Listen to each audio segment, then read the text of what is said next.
دوستو آج ایران اور اسرائیل سے بڑی خبر نکل کر آ رہی ہے کہ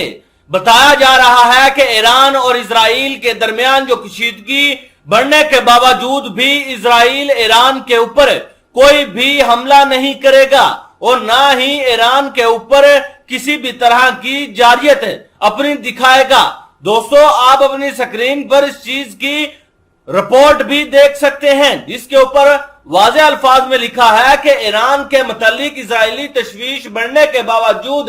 بڑی کارروائی متوقع نہیں ہے۔ تجزیہ کار اگر ان کی رپورٹ کے بارے میں بتاؤں تو العربیہ نے جو رپورٹ جاری کی ہے اس میں لکھا ہے کہ ایران کے ساتھ جنگ کی نقل کرنے والی فوجی مشقوں سے قبل اسرائیلی وزیر اعظم بنیامین نیتن یاہو نے کہا ہے کہ میرے پاس ایران اور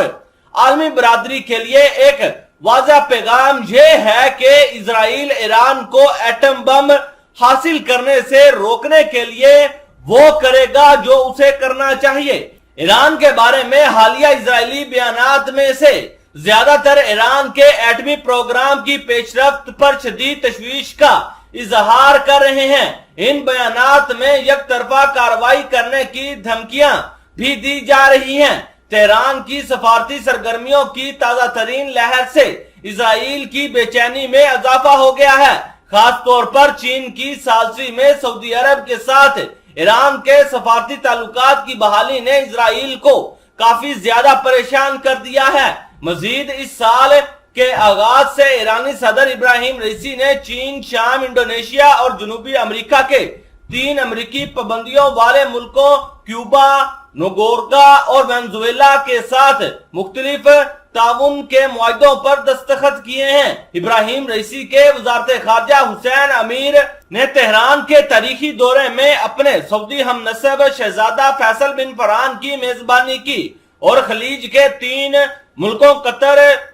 کویت اور سلطنت عمان میں اپنے ہم نصبوں سے ملاقات کی۔ دوسری طرف امریکہ اور ایران نے مبینہ طور پر تہران کے جوہری پروگرام کو محدود کرنے کے لیے مذاکرات دوبارہ شروع کر دیے ہیں۔ ایران نے زیر حراست امریکی شہریوں کو رہا کیا اور امریکہ نے کچھ ایرانی اثاثوں کو غیر منجذب کر دیا۔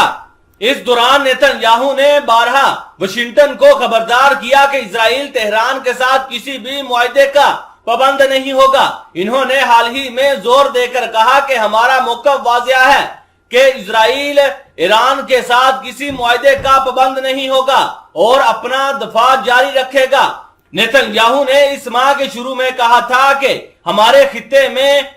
حقیقت تیزی سے بدل رہی ہے، ہم جمود کا شکار نہیں ہیں، ہم اپنے جنگی نظریے اور عمل کے اپنے اختیارات کو اپنے نہ تبدیل ہونے والے اہداف کے مطابق کر رہے ہیں۔ مشرق وسطی میں اسرائیل کے اموار کے سینئر فیلو نمرود گورین نے العربیہ انگلش کو بتایا کہ اسرائیل ایران